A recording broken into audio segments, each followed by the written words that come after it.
Saint Rita, when she was younger, wanted to become a religious sister, a nun. But her parents, which is an interesting story, her parents were kind of like Zechariah and Elizabeth. They were without child for a long time, and it was kind of like they didn't have Saint Rita, her name was Margarita, but they call her Rita. Anyway, they begged the Lord for a child. They begged him for a child. And they were ready to accept the fact that maybe God was not calling them to be parents, and they were ready to accept that cross within their marriage. But God did. He responded to them and gave them a child in their older age. And born was Margarita, known as Rita. And this child had a special sweetness about her. And there's a story about bees with Saint Rita. When she was a baby, her parents were out working in the field, and they left the young baby in the little carriage, and all of a sudden some bees came around her. And these bees would go in her mouth without stinging her, but deposit drops of honey into her mouth. And you're kind of and its tradition has it, and you're kind of like, oh, that sounds great, but then you could think of it with skeptical eyes or a skeptical mind and oh, that can't really be true. But here's the deal, is that apparently these bees followed her all the way into the convent. And to this day, and I've never been there, but to this day they say that there are special bees that are around her grave, or I think either around her grave and or in the convent walls as well. And they come out during a certain time of the year. But anyway, that just kind of shows you this child had a certain anointing, a certain sweetness, if you will, towards God, a sweet disposition, not only naturally, but supernaturally. So you can imagine, she had a desire to want to become a nun. So you can imagine when her poor parents were like, guess what, Rita? We found a husband for you. And she's like, ugh. And it's interesting that there are a few saints who really fought their parents in one way about getting married, because there was a time in the history where this would happen a lot. Like Saint Rose of Lima, her parents wanted to try to marry her off, and she kind of fought that in a holy way. I believe Saint Catherine of Siena the same way.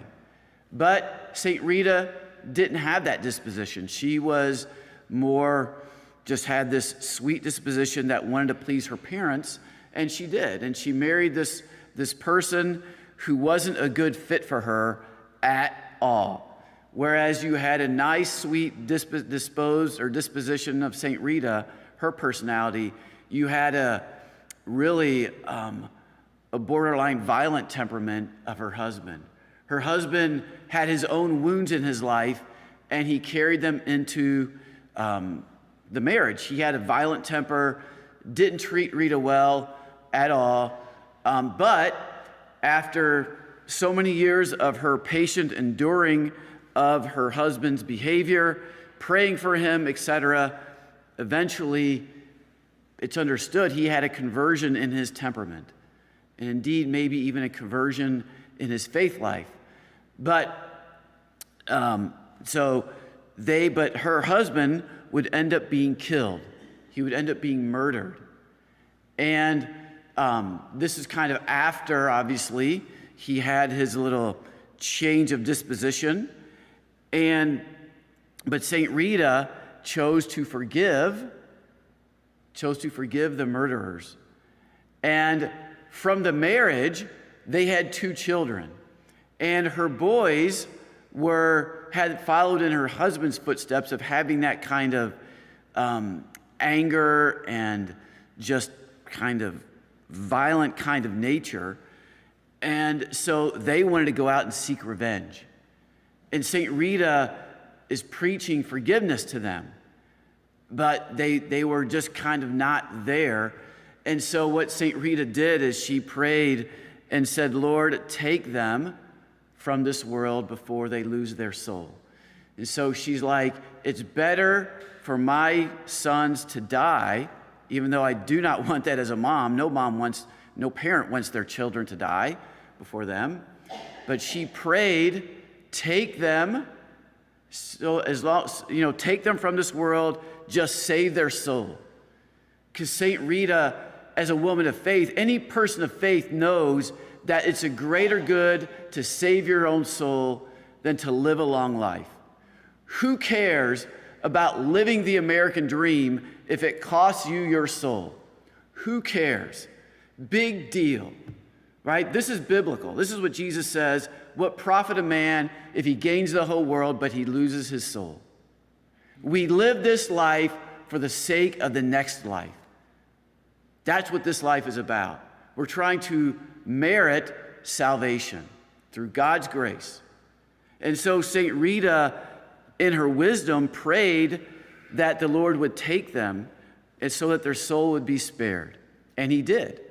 And before they died, the boys had a chance to reconcile in their hearts with God all the vehemence that they had towards the person who murdered their father.